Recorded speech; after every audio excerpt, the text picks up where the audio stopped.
Hello everyone, आज मैं आप लोगों को द थ्री यूनिटीज़ बताने वाली हूँ।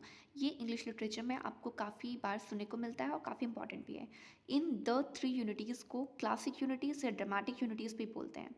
क्लासिक इसलिए बोलते हैं क्योंकि ये जो यूनिटीज़ हैं, इन तीनों यूनिटीज़ को जो फॉलो किया है वो क्लासिक राइटर्स ने किया है। क्लासिक राइटर्स कौन?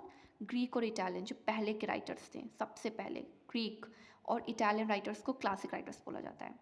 ओके, जो ग्रीक के राइटर्स हैं, इसीलिए इन्हें क्लासिकल यूनिटीज़ भी कहा जाता है। ड्रामेटिक यूनिटीज़ क्योंकि ड्रामा का है इसलिए, और तीन है इसीलिए थ्री यूनिटीज़। तो ये तो इनके नामकरण हो गए।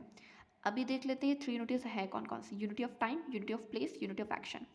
यूनिटी ऑफ टाइम का मतलब क्या होता है? जो प्रोटैगनिस्ट की मैक्सिमम लाइफ है वो आपको 24 आवर्स के अंदर ही दिखा देनी, यानी एक दिन का टाइम।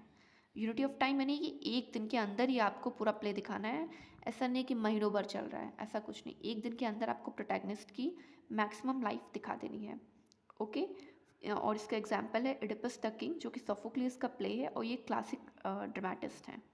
ओके, और ये तीनों यूनिटीज़ हैं, ये आपको क्लासिक ड्रामेटिस्ट के ही वर्क्स में देखने को मिलेंगी। बहुत कम है जो उनके बाद बहुत से लोगों ने फॉलो किया, अदरवाइज़ ये तीनों आपको एक साथ ज़्यादातर क्लासिक राइटर्स के ही वर्क्स में देखने को मिलेंगी। अभी आ जाते हैं यूनिटी ऑफ प्लेस। देखिए, जहाँ तीनों में यूनिटी यानी कि सब सिंगल सिंगल होगा। ओके, यूनिटी ऑफ प्लेस का मतलब सिंगल प्लेस होना चाहिए, सिंगल फिजिकल लोकेशन होना चाहिए। ऐसा नहीं कि आप प्ले में पहले इंडिया का कहीं दिखा रहे हैं, फिर डायरेक्ट अमेरिका पहुंच गए, फिर न्यूजीलैंड पहुंच गए, फिर ऐसे नहीं।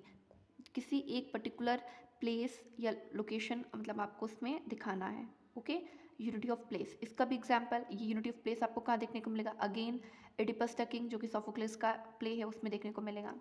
Unity of action, unity of action का मतलब होता है कि सिर्फ एक प्रिंसिपल एक्शन होना चाहिए, नहीं एक प्लॉट होना चाहिए, सिंगलनेस ऑफ प्लॉट होना चाहिए, मल्टीपल प्लॉट्स नहीं होने चाहिए, एक मेजर प्लॉट होना चाहिए। ठीक है, वो है यूनिटी ऑफ एक्शन।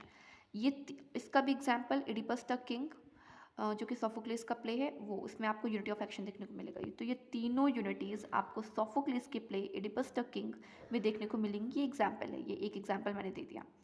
ओके, उनके बाद, क्योंकि मैंने बोला इन्हें क्लासिक यूनिटीज़ भी कहा जाता है, तो इनके बाद क्लासिक राइटर्स ने तो इन्हें फॉलो किया, उसके बाद किसी ने इतना इन्हें फॉलो नहीं किया। शेक्सपियर ने इनका काफ़ी वायलेशन किया है।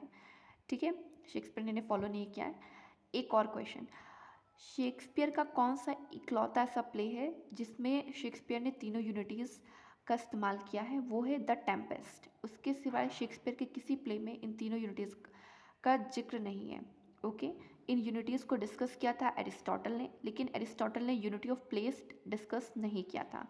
सबसे ज़्यादा एरिस्टोटल ने यूनिटी ऑफ एक्शन डिस्कस किया था और थोड़ा बहुत unity of time. Unity of place का जिक्र एरिस्टोटल के वर्क्स में नहीं है। ये भी एक क्वेश्चन बनता है कि कौन सी यूनिटी